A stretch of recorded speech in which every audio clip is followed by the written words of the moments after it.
mga kababayan, ma'am sir, this is Jam, the Filipino channel ng inyong pong lingkod. So today is December 16, 2025 at tayo ngayon ay papunta yan sa may Barangay Garden Club, Bay Garden Club and Residences, Royal Palm Tower po yan. Dito yan sa may Metropolitan Metrobank Avenue, Metropolitan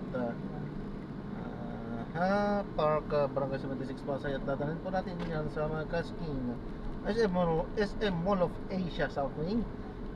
Dito pa rin yan sa may Barangay 76 Pasay. Okay, magbabalik po tayo mamaya konti pag nakuha na po natin sila.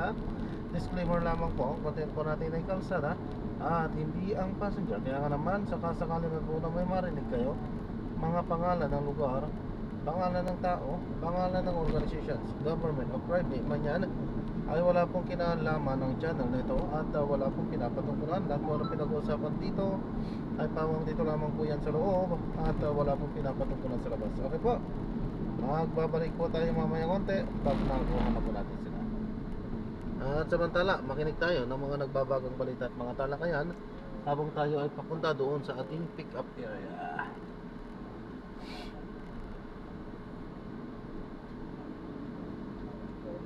Syudad o yung municipal trial court sa mga probinsya para po mapaalis, kasi siyempre po hindi naman po pwede nating ilagay sa ating kamay yung pagpapaalis dyan. Hindi po natin pwede sapilitang paalisin, bitbitin yung kanilang mga gamit at itapon palabas kasi makakasuhan pa po kayo. Kailangan po daan sa proseso at yan nga po ay yung pagpapile po ng kasong ejectment o pagpapaalis po sa kanila dahil wala naman po silang karapatan doon sa lupa na kinatitirikan nila o kung saan sila nakapitan.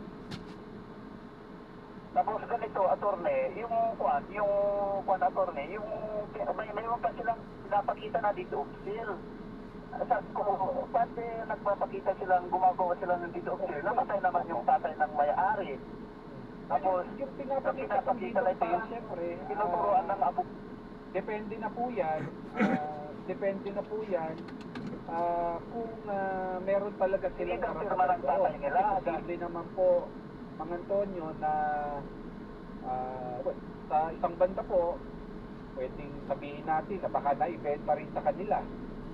O pwede rin naman po, na baka naman gawa-gawa lang naman nila. So, at the end of the day po, kailangan pa rin po nilang patunayan na yung deed of sale ay legitimate.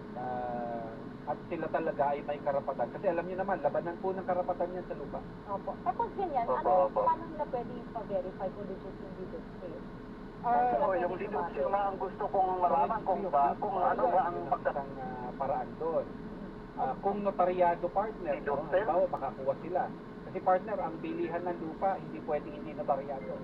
Walang visa. Regional trial court sa notaryal section. Dito sa probinsya ng Benguet.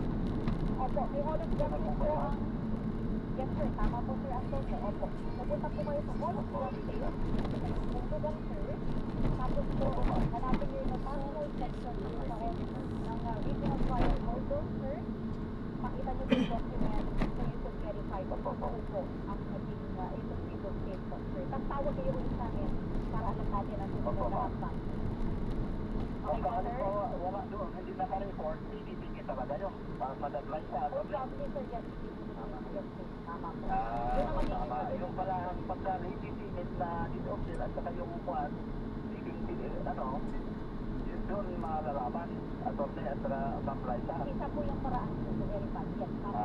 Ganun po ba? Salamat, Madam Raisa. Attorney, salamat. Ingat po kayo. Merry Christmas po sa inyo. Thank you, sir. Merry Christmas, Ma'am Raisa, at saka si Attorney. Thank you. Ayan po, Sir Antonio ng Baguio, ating live caller for today. Sa ngayon po, ay magbibigay dahil po muna kami sa mga paalala. 10 minutes lang po meron sila attorney. Habol-habol lang po tayo sa ating mga katanungan, mga kapamilya. Oras po natin, 1:50. Ang oras na ito ay hatid sa inyo ng GCash.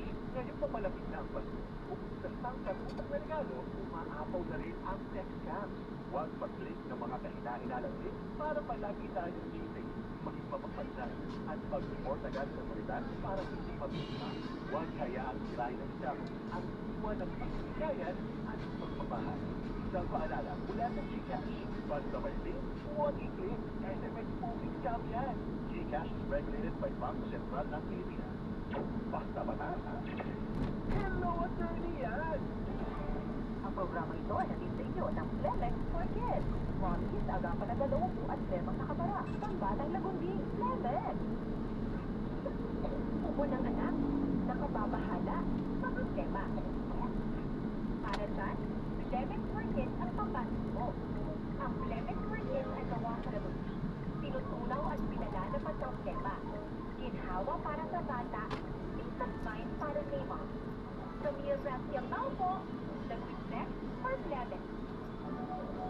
Pambatang lagundi, Flemex. Agapan agad ang ubo at lemang nakabara. Ang batang lagundi, Flemex. Mula noon hanggang ngayon, patuloy tayong magbabalikan at magbibigay para sa bawat mamamayang Pilipino. Ang DZMM Radyo Patrol sa Estrella ang kasamalitan ng public service.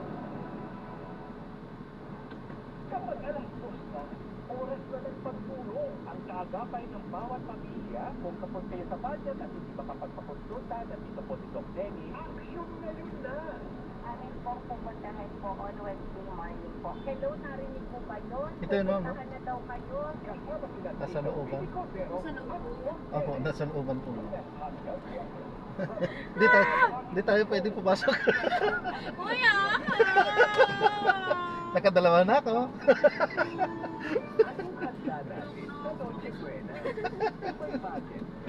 Grabe na talaga to pag nakita pa tayo ulit. Destiny na talaga yan. Oo nga po. Thank you. Salamat po. Kuya. Salamat. God bless. Ingat po. Matatabi. At, lalo na, pag-iingat tandaan, lahat ng sobra ay nakakasama sa katawan. Hindi naman kailangan pumasok ng malaki. Kasama-sama sa salo-salo. Ayun po. So maraming salamat po sa panonood. Hanggang sa muli po. Ingat. God bless. Paalam po muna pansamantala. Tayo ay gagawa na ng ibang video sa ating susunod na mission. Paalam po.